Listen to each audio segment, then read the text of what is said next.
Now, my pleasure to have with us here today author James Rawles. He's with us, How to Survive the End of the World as We Know It. James, welcome to Traders Nation. How are you today? Thanks for having me on. I'm doing fine. Good, good. Listen, are there some real dangers that face Americans today? I know there's a lot of uncertainty, but are we into the danger mode, and should we be prepared for anything?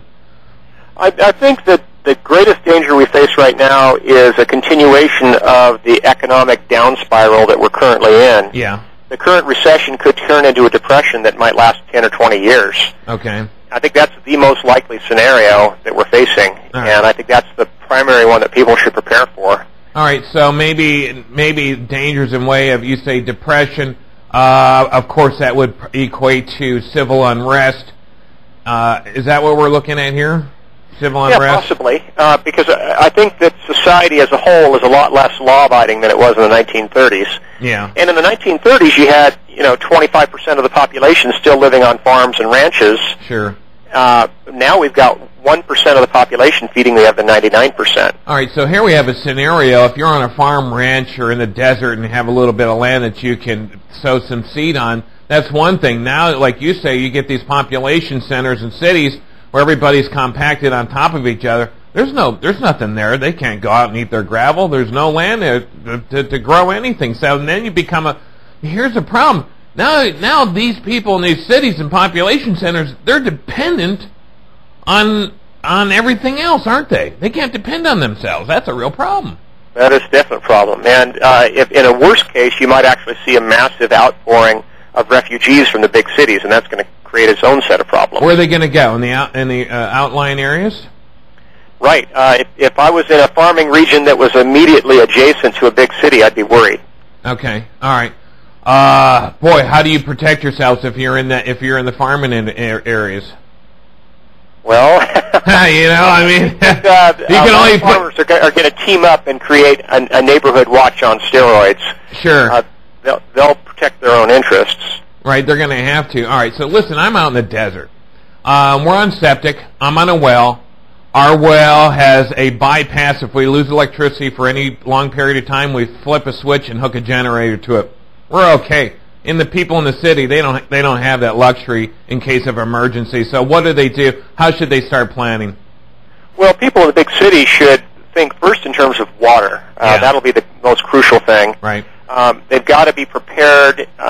East of the Missouri River, I tell people, or in the Northwest, I could tell people to be prepared to collect rainwater from their roofs with rain barrels. But in the desert country, you have to identify some open sources of water that you can collect water from. Sure. So lakes, rivers, streams that run year-round. Yeah. And you have to think ahead in terms of how you're going to transport that water, even if you don't have gasoline. So think in terms of like a two-wheeled garden cart. Right. And a bunch of 5-gallon water cans. Right.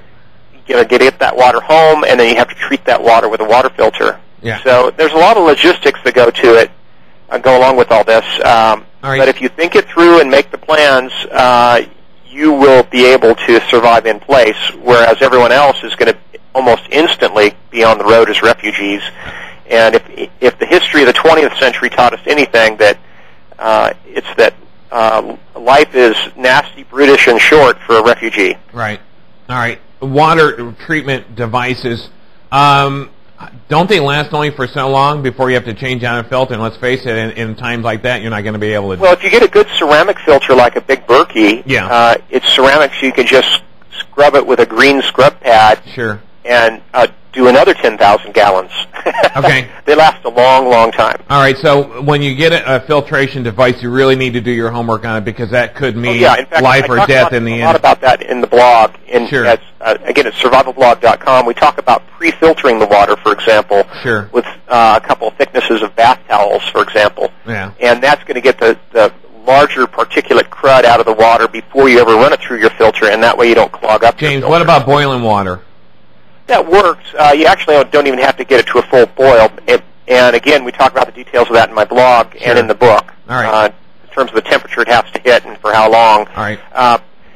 Yes, that does work, but then you have to think ahead in terms of fuel and fuel storage. So my general preference is for chemical and or filtration treatment rather than boiling water. Okay. Less labor-intensive, less fuel-intensive. Right, because you need those for other things, like, for instance, to keep you warm, etc. You really have to plan this out. You just can't use up your supplies because they will be very strictly limited.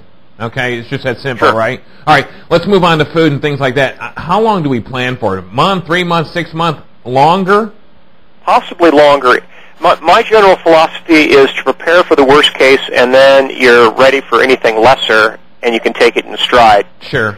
So personally, I have a 3-year supply of food here at the ranch. Yeah. But I don't look at that as a 3-year supply for one family. I look at that as a 1-year supply for 3 families. Right. Okay. People have to be charitable. All right, exactly. But shouldn't we be cautious now? Because if word gets out that you've got food or water, you could run into some problems and put your family at risk, correct? And again, that's one thing that I talk about in both my book and in the blog, is the ability to dispense charity at arm's reach. Right. When you got a bunker, you can't let everyone know about it. Right, yeah. So I recommend that you very quietly get together with your local church, for example, Yeah. and make arrangements through the church pastor, the church elders, and let them know that you've got some extra food available. Right. But that you want to be able to dispense that through them without anyone knowing who it's coming from. All right, so the dry goods have to have a shelf life of 10, 15, 20 years because, let's face it, you're not buying for now, you're buying for a potential future, and it may sit on the shelf for a while, right? Right, although I do recommend people just start by doubling up or tripling up the regular canned goods they buy on a regular basis. Right. You date mark the top of the cans with a Sharpie pen. Right. And then you use first in, first out rotation. Yeah. So you're always using the oldest stocks first. Right. In addition to that, yeah, you should supplement with 5-gallon plastic buckets of hard red winter wheat, with rice, with beans, honey, all the basics for long-term storage. Okay. But a lot of those things will store for 30 years, Right. as well as most of the freeze-dried foods, like from Mountain House, that come in the cans. Right. It's 30-plus year shelf life. All right. Should we also have in our kit cleaning, like Clorox, first aid items, stuff like that? Sure. Okay. Yeah, that's very important to think through all your medical requirements, everything from vitamins to minor wound care. Think ahead that you're going to be using open flames a lot more than you normally would. Right. So a lot of treatment for burns. Right. And then anyone that has a chronic health condition needs to think through their prescription medications and so on.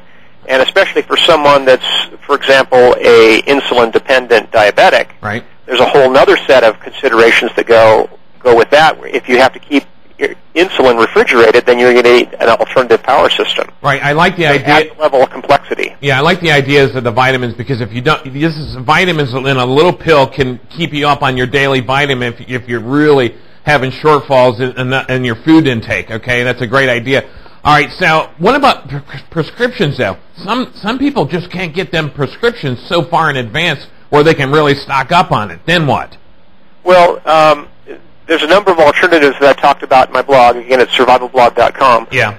One is simply going out of pocket. It's fairly expensive, but say your insurance company will only pay for a 30-day supply or a 60-day supply. Right. You may actually have to go out of pocket for an additional supply. Okay. The other thing that you can do is, if you have a sympathetic doctor, is basically have him write you a prescription for the maximum possible dose that you might need, even though that's less than you take. Right. So when he writes a prescription for a 30-day supply, it may actually carry you through 60 days or 90 days. All right, do the math on the size of the prescription. Also, lastly, we're out of time. How to Survive the End of the World. James Rawles is with us here today. I wish we had more time, but you're back-to-back today.